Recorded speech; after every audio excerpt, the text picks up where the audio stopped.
اخواتي بقى صلوا كده على النبي. الوقت اتطلب مني 2 لوتس، هوت لوتس، وواحد سحلب. اول حاجه هنجيب الكراف بتاعنا اللي انتوا شايفينه ده وحطينا فيه 3 معالق من السحلب.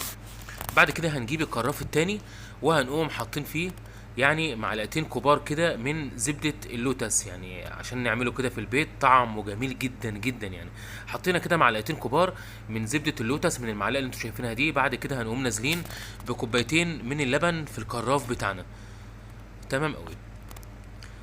بعد كده هنقوم نازلين بكوبايه لبن في كراف اللي احنا حطينا فيه 3 معالق من السحلب. حلو قوي. بعد كده هنقوم حاطين كده قطعتين من الزبده الصغيره خالص، يعني 2 مكعب كده من الزبده، وهنقوم حاطين معلقه سكر. بعد كده هنقوم رايحين بقى ناحيه النار عند البخار كده، وهنسيبه يسخن. هنسخن الهوت لوتس وهنسخن السحلب. طبعا في البيت هنعمله على البوتاجاز، بس النار تكون هاديه يعني ما تكونش النار عاليه قوي يعني، علشان كده يستوي معانا ويتقل كمان. يعني اهم حاجه انا هوريكم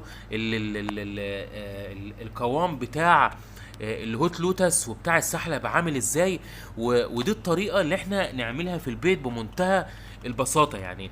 سهل جدا وبسيط ومش محتاج اي حاجه. ده طبعا في الكافيهات بيتطلب ب 40 وب 50 جنيه، في البيت مش هيكلفنا والله 20 جنيه اصلا او 15 جنيه.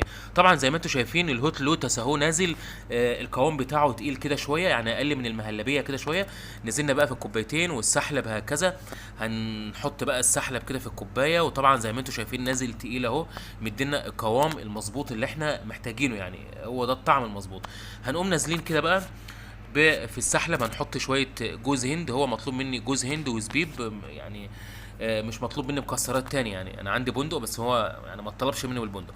وهنقوم نازلين على الهوت لوتس بقى ببسكوت اللوتس، ولو مش موجود بسكوت اللوتس ممكن اي بسكوت. ما تنسوش تعملوا لايك وشير وبس.